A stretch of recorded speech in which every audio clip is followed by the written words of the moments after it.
welcome back to my channel. My name is Caitlin. I make videos in a variety of different things, lifestyle, beauty, and soul I like to call it. I do a little bit of some outfit hauls and style inspiration and quick and easy how to do your makeup for everyday routines and for everyday people. I also like to talk a little bit about culture, in particular millennial culture, and my opinions on some things, which should always be taken lightly and with a grain of salt. I'm just trying to have fun here. And today's discussion is a little bit deeper, it's a little bit soul, but I still want you guys to take it lightly. And if you don't like this kind of stuff, if you like to just see more of the beauty and fashion, just tune me out on this one. So today what I'm going to be talking about is a hot topic. It's millennials living at home. Millennials who have college degrees, who have jobs, but yet they still live at home, and kind of why I still live at home and why I think that that's a good and appropriate choice for me for the time being, and also what are some drawbacks of that.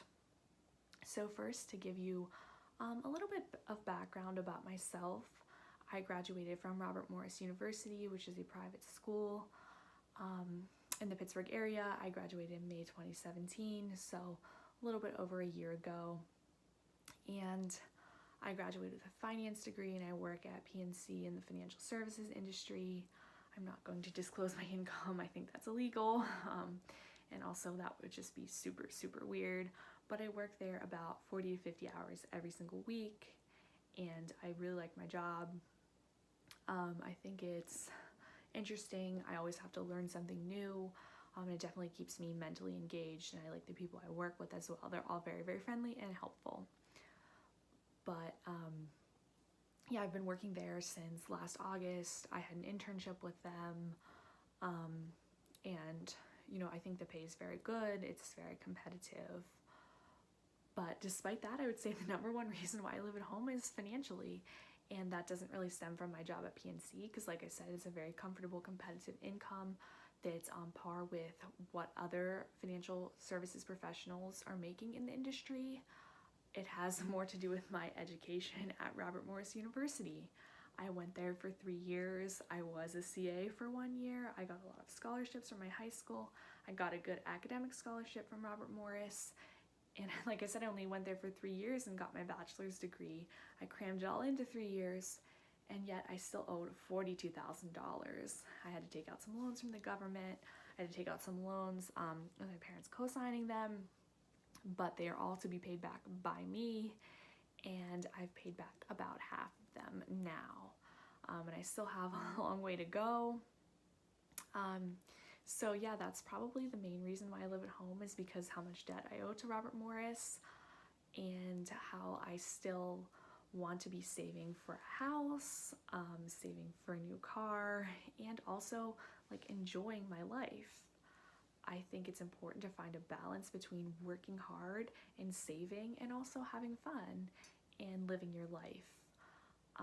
I went on a trip to Florida with my friends this summer. It was very, very fun. If I lived out on my own in an apartment, I would be pinching pennies. I would be cutting coupons. I would be trying to save even more than I'm trying to save now. And I think I would have said no to that. And that was a great experience for me. It was a lot of fun.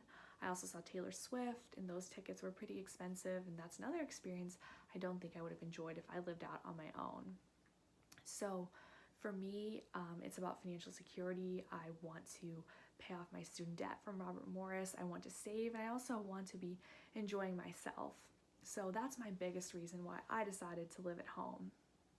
And what do you guys think? Do you think that a lot of people in society, people who say that, oh, millennials are so lazy for living at home, do you think that those people have all had their colleges paid for them by their parents, or from a trust fund, or through getting some fantastic academic package or something?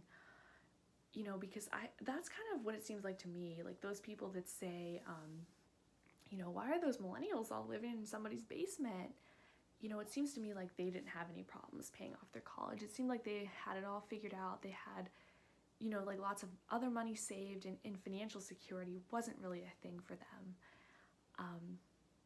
I don't know, maybe you guys think differently, but I think that if anyone ever makes you feel bad about living at home, and you do have a job and you are working really hard to save, I think you should you know, remind those people that, you know, maybe not everyone's as lucky to have their parents be well off enough to pay for their entire education. So with that being said, I guess I'll say my next point about why I like living at home. I like living at home because I'm not lonely, because I am single right now. I think I have a lot of friends, but still, like, living on my own and just coming home and eating dinner by myself every day, that doesn't sound fun to me. That sounds really, really, really lonely. So maybe if I did have a boyfriend, I would think differently and be like, yes, I need my own place so we can come over, so we can hang out all the time. But I don't, and so it's nice to have my family here with me, and we can eat dinner every day, we can talk, I'm not lonely. So that's another huge reason why I'm living at home currently. And I also, and like I said, I get along with my parents really well. We have a great relationship, and so we're very close. And so when that day comes for me to go out on my own, I'll miss them a lot. So turning to the other side of the coin and saying kind of the drawbacks about living at home, in my opinion, the biggest drawback is just not having independence. While I don't want to be lonely, I'm a very independent person. I like to have my alone time. I like to have things a certain way. I don't get to, you know, decorate an apartment for fall or for Christmas. You know, I have less control over what I eat. I eat a lot of my mom's prepared foods. I eat a lot of snacks that we have in our house. And I think that if I was out on my own, I would have healthier choices for me. I think I would make healthier choices for myself and not have that temptation. So that's a huge thing. You know, even though I think I would be lonely, I still like the idea of having my own space, of having that responsibility, of getting to do those fun things that come along with living on your own. So that's, for me, really a drawback, is just like less independence. And the second big drawback that I see is how far it is for me to commute to my job. I live about 40 minutes outside of Pittsburgh without traffic, and with traffic it's about an hour and 10 minutes each way. So I have really, really long days. You know, sometimes I am logging like 60-hour weeks because of my commute, and you know, working extra hours at my job and so on. So for me, you know, that is a big drawback, and I have been getting pretty sick of the commute lately. The construction's been really, really bad. And you know, maybe one day that will actually be the deciding factor for me to be like, I'm done with this, I just need to live closer. So I'm not really sure when I see myself moving out. Right now I kind of see myself moving out maybe sometime next summer, but you know, I don't know, things could change. I definitely want to pay down more of my debt before I do that. I want to buy a new car before I do that. I want to make sure, like, financially I'm super kosher.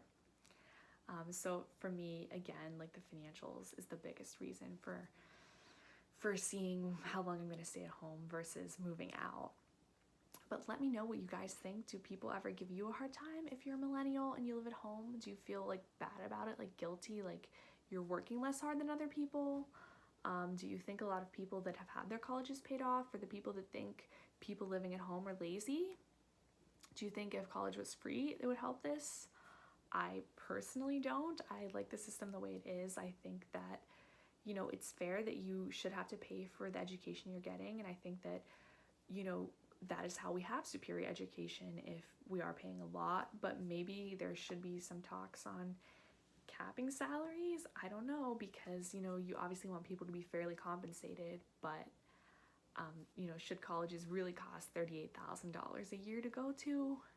I don't know. It's really confusing. It's really crazy. A lot of stuff is really controversial.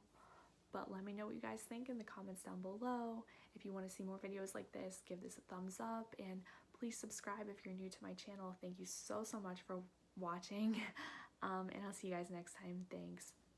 Bye.